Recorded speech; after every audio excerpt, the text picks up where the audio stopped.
खंडणी प्रकरणामधील आरोपी वाल्मिक कराड पोलिसांसमोर शरण येण्याची शक्यता आहे। वाल्मिक कराड लवकरच शरण येण्याची शक्यता आहे। खंडणीचा गुन्हा दाखल झालेल्या दिवशी वाल्मिक कराड उज्जैनमध्ये होता।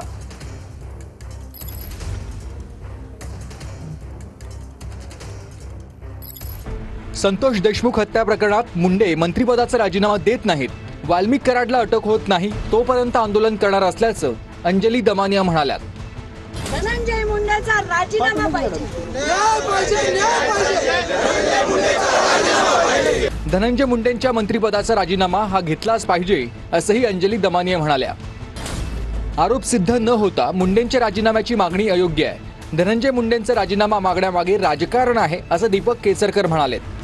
अशी जे गुन्हेगारी प्रवृत्तीचे जर व्यक्ती आमदार आणि मंत्री असेल तर असे लोक जेव्हा जातात, अधिवेशनात बसतात, विधानसभेत बसतात आणि कायदे बनवतात, हे कुठेतरी आता खूप गंभीर होत चाललंय आणि मला असं वाटतं की याच्या विरुद्ध आपण सगळ्यांनी आवाज उठवून त्यांच्या मंत्रिपदाचा राजीनामा हा मिळाला। ज्यावेळेला पोलीस तपास असतो त्यावेळेला तो निपक्षपातीपणे झाला पाहिजे आणि त्याच्यामुळे कुठलाही आरोप जर धनंजय मुंडेंच्यावर सिद्ध झाला नसेल तर आता त्यांच्या राजीनाम्याची मागणी करण्याचं कुठलंही प्रयोजन दिसत नाही, कारण कुठल्याही गोष्टीमध्ये शेवटी राजकारण येतं। दोषी असेल तर धनंजय मुंडेंवर कारवाई व्हावी असं बबनराव तायवाडे म्हणतात।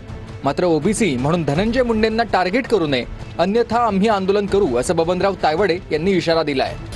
जो कोणी दोषी असेल त्याला सजा झाली पाहिजे, कठोरच्या कठोर शिक्षा झाली पाहिजे, याच्यात दुमत नाही, आम्ही त्याच्याशी सहमत। पण या निमित्तानं पुन्हा ओबीसी व्यक्तीला किंवा ओबीसी समाजाला टार्गेट करण्याचं काम होऊ नये हीच अपेक्षा आमची या लोकांकडनं आहे की जे ओबीसी लोक आहेत ते पण तिथे लोकप्रतिनिधी आहे, मराठा समाजाचे लोक पण लोकप्रतिनिधी आहे, पण या घटनेच्या माध्यमातून ओबीसी समाजाच्या नेत्यांना किंवा ओबीसी समाजाच्या कार्यकर्त्यांना टार्गेट करण्यात येऊ नये। जे वातावरण आता शांत झालेलं दिसतं आहे अशाच प्रकारचं वातावरण भविष्यामध्ये राहावं एवढीच आमची अपेक्षा।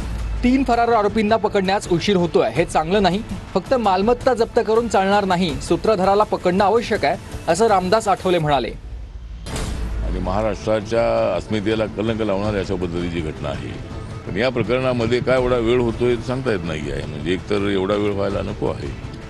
माननीय मुख्यमंत्री देवेंद्र फडणवीस यांनी सुद्धा हाऊसमध्ये नागपूरच्या जाहीर केलेलं आहे आणि फक्त जी प्रॉपर्टी आहे ती प्रॉपर्टी जप्त होऊन चालणार नाही आहे। तर मला वाटतं की जे सूत्रधार आहे त्या सूत्रधारांना पकडणं अत्यंत आवश्यक आहे।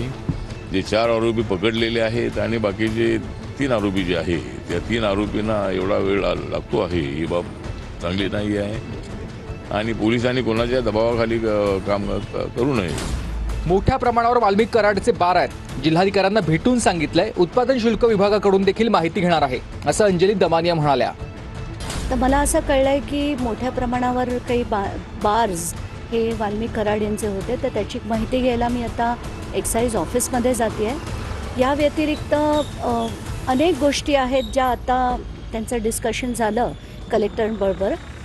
खास म्हणजे मला वाटतं त्यांनी जे आर्म्स जे आहेत मोठ्या प्रमाणावर त्याचे सगळे पिक्चर्स मी कलेक्टरांना दाखवले आणि येत्या 30 दिवसात एक मोठी कारवाई ते करू असं आज त्यांनी जाहीरपणे सांगितलंय आणि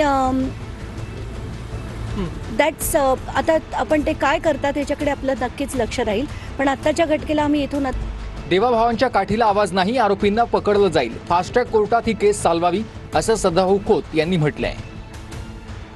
मला निश्चित खात्री आहे की जसं देवाच्या काठीला आवाज नसतो तसं राज्यामध्ये देवाभावांचं सरकार आहे, त्यांच्याही काठीला आवाज नाही, परंतु न्याय निवाडा मात्र निश्चित होणार आहे। परंतु ही केस फास्ट ट्रॅक कोर्टामध्ये चालवावी आणि जास्तीत जास्त शिक्षा खऱ्या अर्थानं अशा प्रवृत्तीच्या लोकांना होणं अत्यंत गरजेचं आहे।